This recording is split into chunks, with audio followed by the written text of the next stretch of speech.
Hello दोस्तों, कैसे हैं आप सभी। आई होप कि आप सभी बहुत अच्छे होंगे और अपने घर पर बैठकर आप अपनी पढ़ाई कर रहे होंगे। दोस्तों, मेरा नाम है दीपक माहौर और आज मैं आपको +2 क्लास की फ़िज़िक्स पढ़ाने जा रहा हूं। दोस्तों, आज हम इस फिजिक्स +2 क्लास की फ़िज़िक्स का फर्स्ट यूनिट जो कि है इलेक्ट्रोस्टैटिक वो स्टार्ट करेंगे दोस्तों।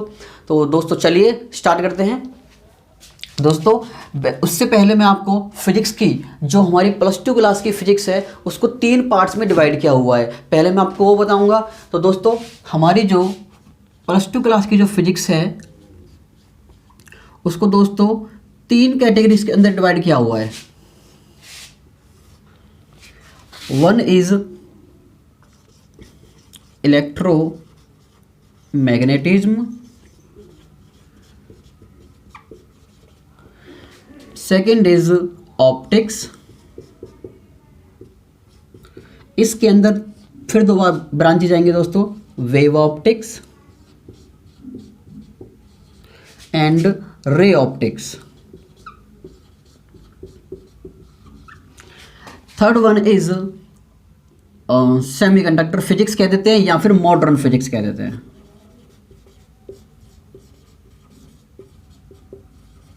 दोस्तों, ये जो फर्स्ट ब्रांच है इलेक्ट्रोमैग्नेटिज्म, इसको फर्दर 2 पार्ट्स में डिवाइड किया हुआ है। फर्स्ट इज इलेक्ट्रोस्टैटिक जो कि हमारी फर्स्ट यूनिट के अंदर ही आती है, electrostatics. And second is electrodynamics.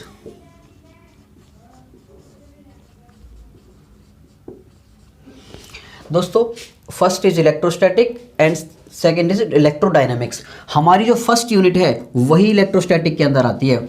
Electrostatic के अंदर हम क्या क्या चीज़ें पढ़ते हैं दोस्तों, जैसे कि व्हाट इज इलेक्ट्रिक चार्ज या ओरिजिन ऑफ इलेक्ट्रिक चार्ज की डिस्कवरी कहाँ से हुई। दूसरी और क्या पढ़ते हैं दोस्तों, इन चार्जेस के बीच में जो भी फोर्सेस वगैरह लगती हैं उसके बारे में पढ़ते हैं, फोर्सेस बिटवीन चार्जेस। और दोस्तों और क्या पढ़ते हैं इसके अंदर, इन चार्जेस के द्वारा जो भी पोटेंशियल पैदा होता है वो पढ़ते हैं, पोटेंशियल ड्यू टू चार्जेस। और क्या पढ़ते हैं दोस्तों, जैसे कि इन चार्जेस के द्वारा जो भी इलेक्ट्रिक फील्ड प्रोड्यूस होता है वो कितना होता है, वो कैसे निकालते हैं, वो उसके बारे में पढ़ते हैं, इलेक्ट्रिक फील्ड ड्यू टू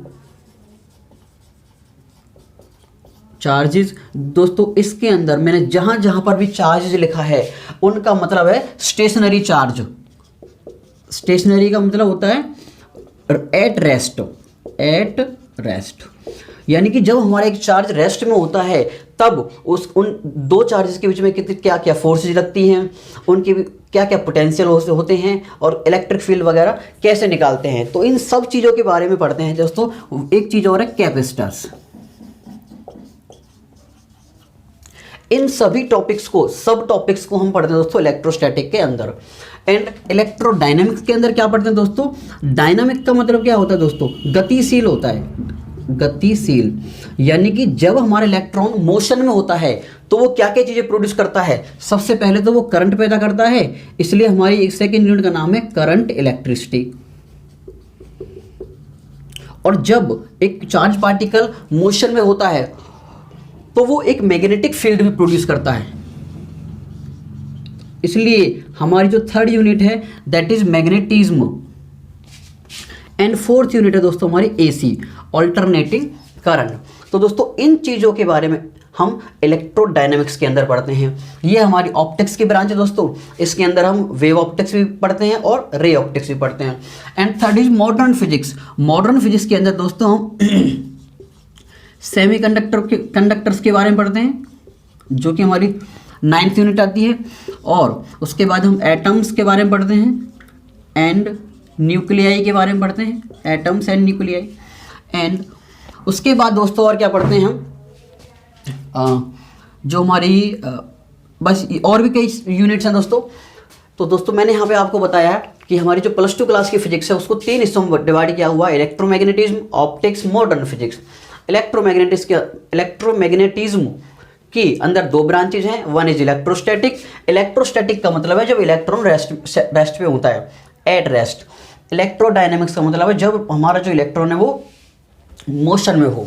इसके अंदर हम क्या क्या चीज़ पढ़ते हैं, इलेक्ट्रिक चार्ज वगैरह क्या होते हैं, कितने टाइप्स के होते हैं, इलेक्ट्रिक चार्ज प्रोड्यूस कैसे होता है, किसी बॉडी को चार्ज कैसे कर सकते हैं, या उन चार्जेस के बीच में जो भी फोर्सेस लगती हैं वो कैसे निकालते हैं, पोटेंशियल क्या होता है, इलेक्ट्रिक फील्ड क्या होता है, कैपेसिटर्स के बारे में पढ़ते हैं। इलेक्ट्रोडायनेमिक्स के अंदर हम करंट इलेक्ट्रिसिटी के बारे में पढ़ते हैं, मैग्नेटिज्म के बारे में पढ़ते हैं और अल्टरनेटिंग करंट के बारे में पढ़ते हैं। तो दोस्तों आई होप कि आपको ये क्लियर हो गया होगा। आगे अब स्टार्ट करते हैं दोस्तों।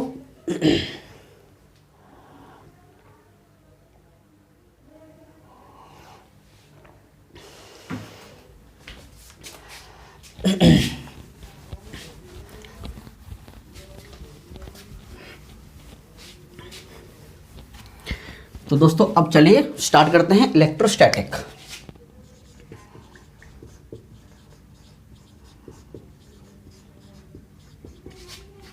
दोस्तों सबसे पहले तो हमें इस वर्ड का मीनिंग ही पता होना चाहिए कि इसका मीनिंग क्या है। दोस्तों ये जो इलेक्ट्रोस्टैटिक वर्ड है दोस्तों, ये दो वर्ड से मिलकर बना हुआ है। First is electron and second is static. इसका मतलब है इलेक्ट्रॉन के बारे में दोस्तों आप जानते ही हो, इलेक्ट्रॉन क्या होता है, एक नेगेटिवली चार्ज पार्टिकल होता है, नेगेटिवली चार्ज्ड पार्टिकल होता है दोस्तों। एंड इसका जो मास होता है बहुत ही नेग्लिजिबल होता है, अप्रॉक्स होता है 9.1 मल्टीप्लाई बाय 10⁻³ kg। और स्टैटिक का मीनिंग क्या होता है दोस्तों, एट रेस्ट, एट रेस्ट। यानी कि इलेक्ट्रोस्टैटिक का मतलब क्या हो गया, when the electron is at rest. जब भी हम इलेक्ट्रॉन जो रेस्ट में हो उसके बारे में जो भी स्टडी करेंगे वो हम इलेक्ट्रोस्टैटिक के अंदर करते हैं। यानी कि इलेक्ट्रोस्टैटिक क्या होगी दोस्तों, the branch of physics which deals with the study of the electrons charges when it is at rest. जब एक चार्ज हमारा रेस्ट में होता है दोस्तों, इलेक्ट्रॉन के पास क्या होता है, charge.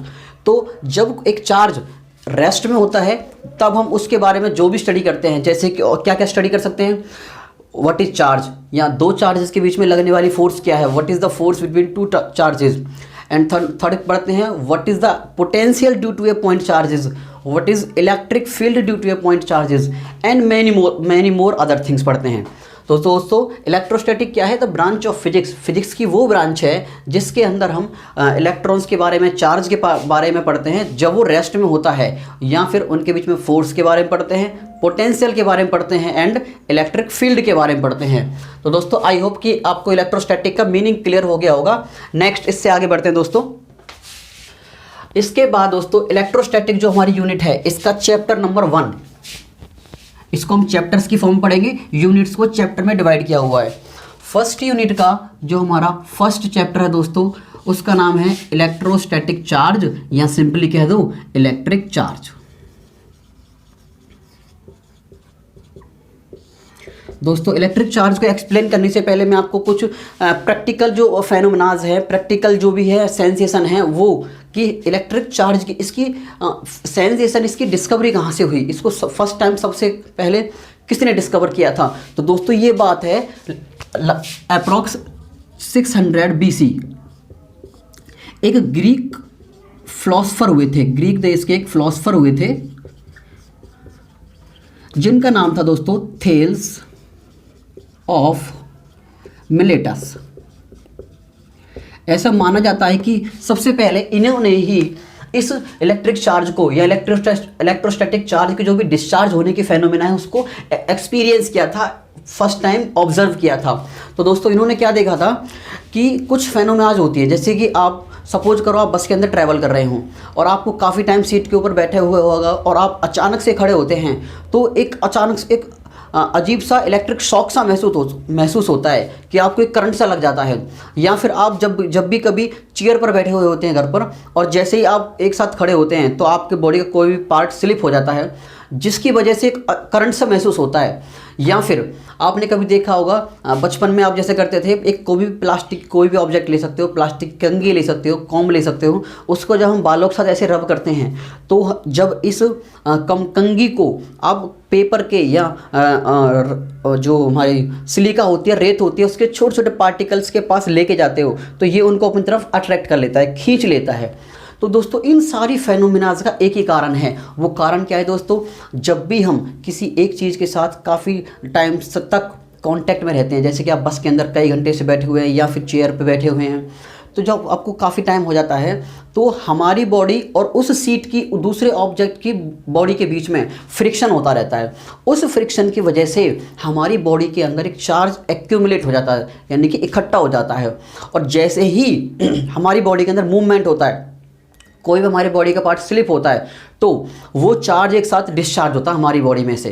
The charge which was accumulated, जो इकट्ठा हो गया था, एक्यूमुलेट का मतलब होता है इकट्ठा हो जाना, जो हमारी बॉडी के अंदर इकट्ठा हो गया था और जैसे ही हम खड़े होते हैं या फिर हमारी स्लिप हो जाते हैं तो वो चार्ज हमारी बॉडी में से डिस्चार्ज होता है, क्योंकि हमारी बॉडी एक कंडक्टर ऑफ इलेक्ट्रिसिटी मानी जाती है। तो इसी डिस्चार्ज ऑफ चार्ज की वजह से, discharging of the charge through our body, यही मेन कारण है इन सारी फेनोमेनाज का। तो दोस्तों इलेक्ट्रिक चार्ज, इसी को हम इलेक्ट्रोस्टैटिक या स्टैटिक इलेक्ट्रिसिटी के अंदर स्टडी करते हैं दोस्तों। तो आई होप आपको इसके जो प्रैक्टिकल जो एप्लीकेशंस है, फेनोमेनाज है, वो आपको समझ में आ गए होंगे। इसके बाद दोस्तों मैं पढ़ लेता हूँ इलेक्ट्रिक चार्ज की डेफिनेशन क्या होती है। दोस्तों इनकी जो इलेक्ट्रिक चार्ज की जो डेफिनेशन है उसको एक्सप्लेन किया था गिलबर्ट नाम के एक साइंटिस्ट हुए थे। उन्होंने क्या बोला था? उन्होंने बोला था इलेक्ट्रिक चार्ज क्या होता है? इलेक्ट्रिक चार्ज किसी भी बॉडी की, किसी भी ऑब्जेक्ट की एक ऐसी प्रॉपर्टी होती है, एक ऐसी इंटेंसिव प्रॉपर्टी होती है। दोस्तों आपने 11th क्लास में पढ़ा होगा, properties are two types. Matter की जो प्रॉपर्टीज होती हैं वो दो टाइप्स की होती हैं, one is intensive property and second is extensive property. जो हमारी इंटेंसिव प्रॉपर्टी होती हैं वो होती हैं जो मास पे डिपेंड नहीं करती, जो बॉडी के अंदर क्या भरा हुआ है, कितना मैटर है, उस पर डिपेंड नहीं करती। तो उन प्रॉपर्टीज को तो हम इंटेंसिव प्रॉपर्टीज बोल देते हैं। The properties which do not depend upon the mass of the object और the quantity of the object are called intensive property. जैसे कि हमारी प्रेशर हो जाता है और इलेक्ट्रिक चार्ज, इलेक्ट्रिक करंट, ये सारी चीज़ें हमारी इंटेंसिव प्रॉपर्टीज़ के अंदर आती हैं। And second is extensive property. Extensive property इसका उल्टा हो जाएगा, the properties which depends upon the mass of the object, जो बॉडी के मास पे डिपेंड करे या क्वांटिटी ऑफ द मैटर पे डिपेंड करे, उनको बोलते हैं extensive properties.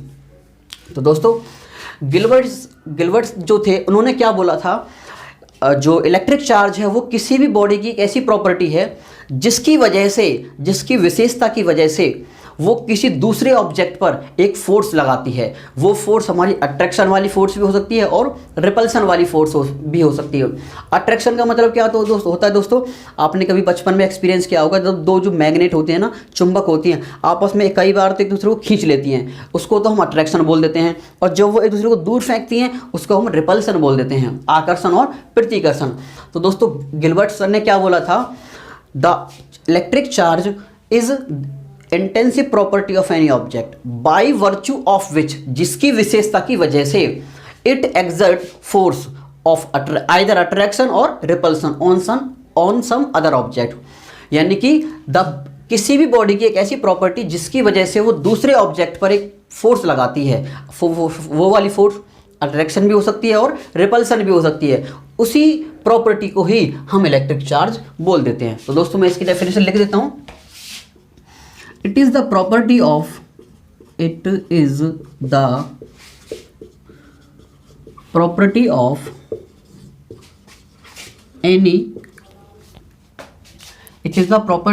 any object by virtue of which, virtue होता विशेषता, जिसकी विशेषता की वजह से, by virtue of which it can exert का मतलब होता है लगाना, it can exert a force of either attraction और repulsion।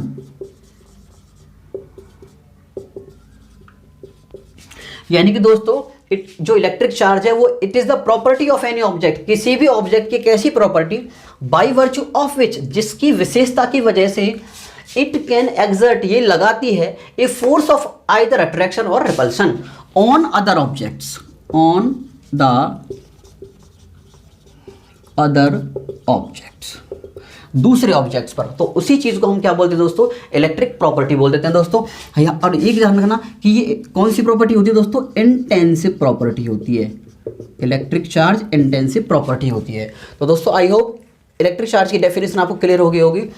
After this electrostatic charge को डिनोट करते हैं दोस्तों क्यू से, स्मॉल क्यू भी यूज कर सकते हैं और कैपिटल क्यू भी हम यूज कर सकते हैं।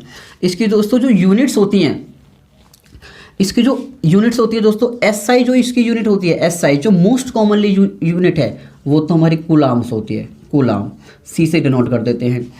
और इसके दोस्तों एक सीजीएस यूनिट भी होती है, सीजीएस होती है दोस्तों स्टेट कूलाम, स्टेट कूलाम। एक अदर यूनिट भी होती है दोस्तों इन दोनों से अलग, अदर यूनिट, वो क्या होती है दोस्तों, एब कूलाम, एब कूलाम। दोस्तों ये इन यूनिट्स के अंदर एक रिलेशनशिप है, वो क्या है दोस्तों, 1 coulomb is equal to 3 multiply by 10 raise to the power of 9 coulomb, sorry statcoulomb. It means एक कूलाम के अंदर इतने स्टेट कूलाम होते हैं, यानी कि कूलाम बड़ी यूनिट है और स्टेट कूलाम छोटी यूनिट है। इसके बाद 1 एब कूलाम, एक एब कूलाम के अंदर कितने कूलाम होते हैं, 10 कूलाम्स होते हैं। यानी कि एब कूलाम कूलाम से बड़ी यूनिट है और कूलाम स्टेट कूलाम से बड़ी यूनिट है। दोस्तों ये एक बहुत ही इंपॉर्टेंट रिलेशन है। कई बार हमारे एग्जाम्स के अंदर, एंट्रेंस एग्जाम के अंदर, जैसे आईआईटी जेईई वगैरह होते हैं या फिर नीट वगैरह होते हैं, उनके अंदर ये कई बार पूछ लिए जाते हैं। और दोस्तों इसके बाद मैं आपको इलेक्ट्रिक चार्ज की डायमेंशनल फॉर्मूला कैसे निकालते हैं वो बता देता हूँ। डायमेंशनल फॉर्मूला दोस्तों आपने 10th क्लास में एक फॉर्मूला पढ़ा होगा, I is equals to Q upon T. I क्या होता है दोस्तों, इलेक्ट्रिक करंट, क्यू क्या होता है, इलेक्ट्रिक चार्ज, एंड टी क्या होता है, टाइम। क्योंकि इलेक्ट्रिक करंट क्या होता है, rate of flow of charge, charge के बहने की दर को ही हम इलेक्ट्रिक करंट बोल देते हैं। दोस्तों यहाँ से Q की वैल्यू क्या आएगी, क्रॉस मल्टीप्लाई करने पर Q इक्वल टू आएगा I मल्टीप्लाई बाई टी। अब मुझे इसका डायमेंशन लिखना है। करंट की डायमेंशन क्या होती है दोस्तों, एम्पियर होती है, आप लोगों ने पढ़ रखा है। टाइम की क्या होती है, T। तो इस तरीके से हमारी चार्ज की जो डायमेंशन फॉर्मूला आ जाता है वो आ जाता है हमारा Q इक्वल टू AT। आगे हम कई जो अदर क्वांटिटीज हैं उनकी डायमेंशन फॉर्मूला निकालने के लिए इस चीज़ का हम यूज़ करेंगे। तो दोस्तों आई होप कि आपको इलेक्ट्रिक चार्ज की डेफिनेशन क्या होती है, ये होता क्या है, इसको डिस्कवर कब किया था, किसने किया था, उसके बाद इसकी जो यूनिट्स होती हैं उनके बारे में, और एक डायमेंशन फार्मूला कैसे निकालते हैं उसके बारे में आपको समझ में आ गया होगा। इसके बाद दोस्तों आगे बढ़ते हैं, काइंड्स ऑफ टू चार्जेस। दोस्तों आप और 9th में 10th में पढ़ चुके हैं, जो हमारे चार्जेस होते हैं वो 2 टाइप्स के होते हैं।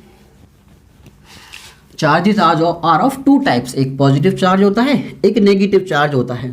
अगर दो पॉजिटिव के बीच में रिपल्सन होता है, नेगेटिव के बीच में भी रिपल्सन होता है, लेकिन अगर एक पॉजिटिव हो और एक नेगेटिव हो तो उनके बीच में अट्रैक्शन होता है। तो दोस्तों काइंड्स ऑफ चार्जेस, दोस्तों मैंने आपको बताया 2 टाइप्स के चार्ज होते हैं, एक पॉजिटिव चार्ज होता है और एक नेगेटिव चार्ज होता है दोस्तों। और ये भी आपको पता होगा, अगर 2 चार्ज प्लस के हैं या माइनस के हैं, यानी कि लाइक चार्जेज हैं, लाइक और अनलाइक। लाइक का मतलब एक जैसे और अनलाइक का मतलब अलग अलग। तो जब अगर वो दोनों सेम चार्जेस हैं, प्लस प्लस के हैं या माइनस माइनस के हैं, तो दोस्तों रिपल्सन होता है उनके बीच में। इधर भी दोस्तों क्या होगा, रिपल्सन। रिपल्सन का मतलब होता है दोस्तों प्रतिकर्षण। प्रतिकर्षण का मतलब होता है दोस्तों वो एक दूसरे को दूर फेंकते हैं। लेकिन अगर दोस्तों एक पॉजिटिव हो और एक नेगेटिव हो तो दोस्तों क्या होता है, अट्रैक्शन होता है। अट्रैक्शन का मतलब क्या होता है दोस्तों, आकर्षण। आकर्षण का मतलब वो एक दूसरे को अट्रैक्ट करेंगे, एक दूसरे की तरफ खींचेंगे। तो काइंड्स ऑफ चार्जेस के बीच में पता चल गया होगा दोस्तों।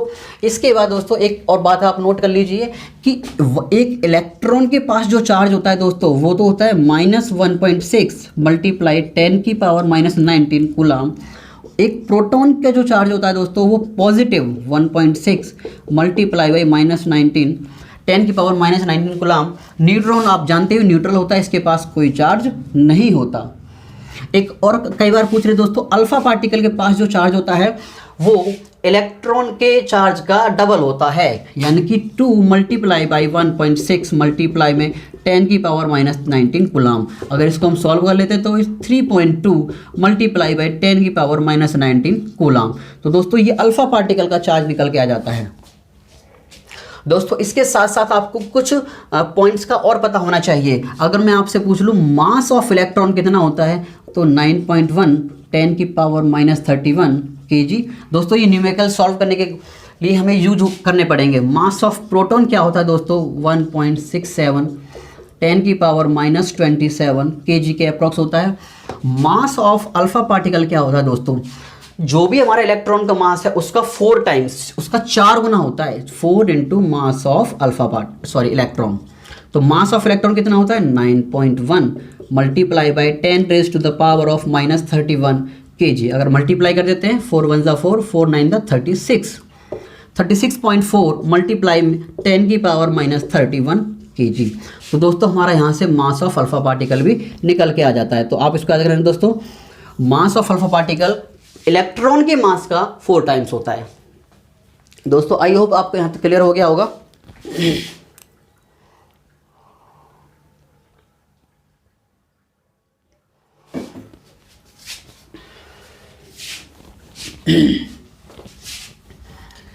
तो चलिए दोस्तों आगे बढ़ते हैं।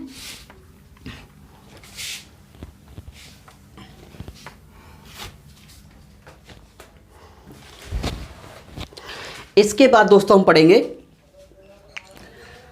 दोस्तों मैंने आपको बताया जब भी हम दो चीज़ को रब करते हैं या कांटेक्ट में लेके आते हैं तो उसकी वजह से क्या होता है दोस्तों, उनके बीच में एक फ्रिक्शन प्रोड्यूस होता है। उस फ्रिक्शन की वजह से एक हीट पैदा होती है और उस हीट की वजह से जो इलेक्ट्रॉन्स होते हैं, आउटर मोस्ट सेल के जो इलेक्ट्रॉन्स होते हैं उनकी एनर्जी इंक्रीज हो जाती है। और वो जब उनकी एनर्जी बढ़ गई, जैसे कि आप कभी खाना खा लेते हो तो आपको बाहर निकलने का मन करता है, दौड़ने का मन करता है, खेलने का मन करता है। इसी इन द सिमिलर वे जो आउटर मोस्ट सेल के जो इलेक्ट्रॉन्स होते हैं जब उनको हम रब करते हैं तो उस फ्रिक्शन की वजह से हीट प्रोड्यूस होती है और उस हीट की वजह से उनकी एनर्जी बढ़ जाती है। और वो भी क्या सोचते हैं, वो भी भागने की सोचते हैं। तो वो क्या करेंगे, इलेक्ट्रॉन का ट्रांसफ़र होगा from one object to another object. तो अब और आप जानते हो कि इलेक्ट्रॉन के पास कुछ ना कुछ तो मास होता ही है, चाहे कितना भी नेग्लिजिबल हो लेकिन होता तो मास ही है। जब इलेक्ट्रॉन का ट्रांसफर हो रहा है तो मास का भी ट्रांसफर हो रहा होगा। इट मीन्स जो हमारा चार्ज का ट्रांसफर है या इलेक्ट्रॉन का ट्रांसफर है वो हमेशा एसोसिएटेड होता है with the transfer of mass. यानी कि जब मास ट्रांसफर होगा तो तभी हमारा एक चार्ज ट्रांसफर पॉसिबल है, इलेक्ट्रॉन ट्रांसफर पॉसिबल है। लेकिन दोस्तों फिर भी there are some basic difference between charge and mass. वो बता देता हूँ मैं आपको, एक दो डिफरेंसेस है basic difference between charge and mass. Charge and मास दोस्तों आपको पता है, फर्स्ट डिफरेंस तो आपको बेसिक पता ही है। जो हमारा चार्ज है वो 2 टाइप्स का हो सकता है, पॉजिटिव एंड नेगेटिव। तो चार्जेस कैन बी नेगेटिव और पॉजिटिव। बट दोस्तों आपको पता है मास कैन नेवर बी नेगेटिव, ये कभी भी नेगेटिव नहीं होता, ये हमेशा कैसी क्वांटिटी होती है, एक पॉजिटिव क्वांटिटी होती है दोस्तों। सेकेंड पॉइंट हमारा क्या है दोस्तों, जो हमारे 2 चार्जेस होते हैं उनके बीच में जो लगने वाली फोर्स होती है दोस्तों उसको बोलते हैं इलेक्ट्रोस्टैटिक फोर्स। तो वो वाली फोर्स अट्रैक्टिव भी हो सकती है और रिपल्सिव भी हो सकती है। यानी कि जब force between 2 charges can either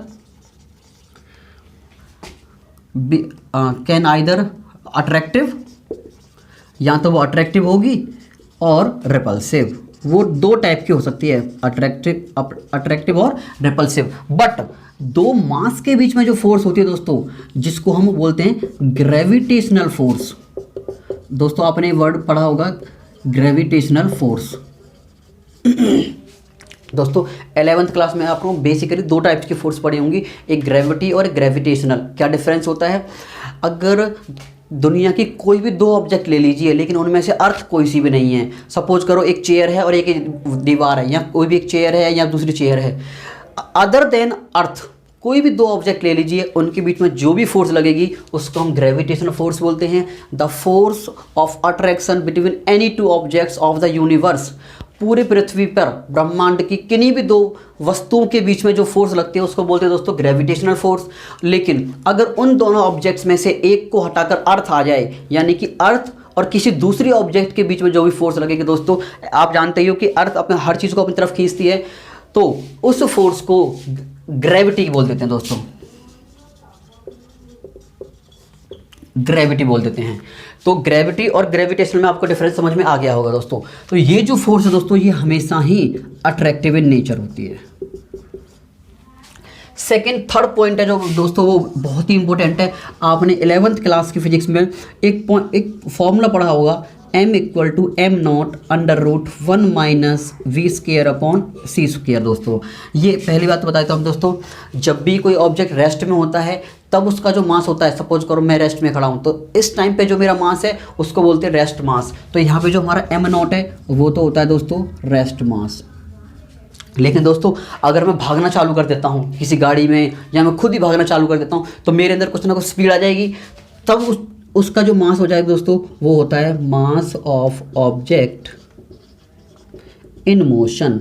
यानी कि जब हमारा ऑब्जेक्ट मोशन में आ गया है ना, तब जो जिसका मास होता है वही उसको वो m से नोट कर रखा है। ये v क्या होता है दोस्तों, उस मास की जो भाग रहा है ना जिस स्पीड से, वही उसकी स्पीड होती है।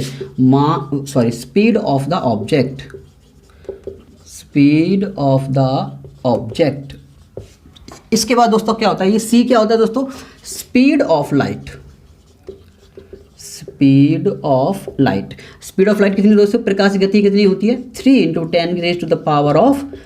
10⁸ मीटर पर सेकेंड। दोस्तों आप इस फॉर्मूले से क्या कंक्लूजन निकालते हो कि जो मास है वो स्पीड के साथ चेंज होता है। इसका मतलब क्या हुआ, mass depends upon the speed. यहां से एक पॉइंट निकल के आएगा, mass depends upon the speed. But जो हमारा चार्ज है दोस्तों, ये चार्ज जो होता है ये स्पीड पे डिपेंड नहीं करता। Charge does not depends upon the speed of the object. जो हमारा चार्ज है वो ऑब्जेक्ट की स्पीड पे डिपेंड नहीं करता दोस्तों। ये बहुत इंपॉर्टेंट पॉइंट है। नेक्स्ट पॉइंट, एक पॉइंट और दोस्तों, जो हमारा चार्ज है वो हमेशा कंजर्व होता है। Charge is conserved. कंजर्व का मतलब दोस्तों मैं आगे अगले ही पॉइंट बताने वाला हूँ। चार्ज कंजर्व रहता है, यानी कि ये ना तो कभी नष्ट होता है और ना इसको बना सकते हैं, और टोटल चार्ज हमेशा कंजर्व रहता है, कांस्टेंट रहता है। बट जो हमारा मास है दोस्तों, ये एक फॉर्म से दूसरे फॉर्म में बदल सकता है। मास can be transfer into other forms of energy. Mass can be transform into some other forms of energy। यानी कि जो हमारा मास होता है दोस्तों वो कंजर्व नहीं होता, वो एक फॉर्म से दूसरी फॉर्म में चेंज होता रहता है। लेकिन जो हमारा चार्ज है वो हमेशा कंजर्व रहता है। तो दोस्तों यहाँ पर मैंने आपको कुछ बेसिक डिफरेंसेस बताए हैं चार्ज और मास के अंदर। आई होप कि आपको ये क्लियर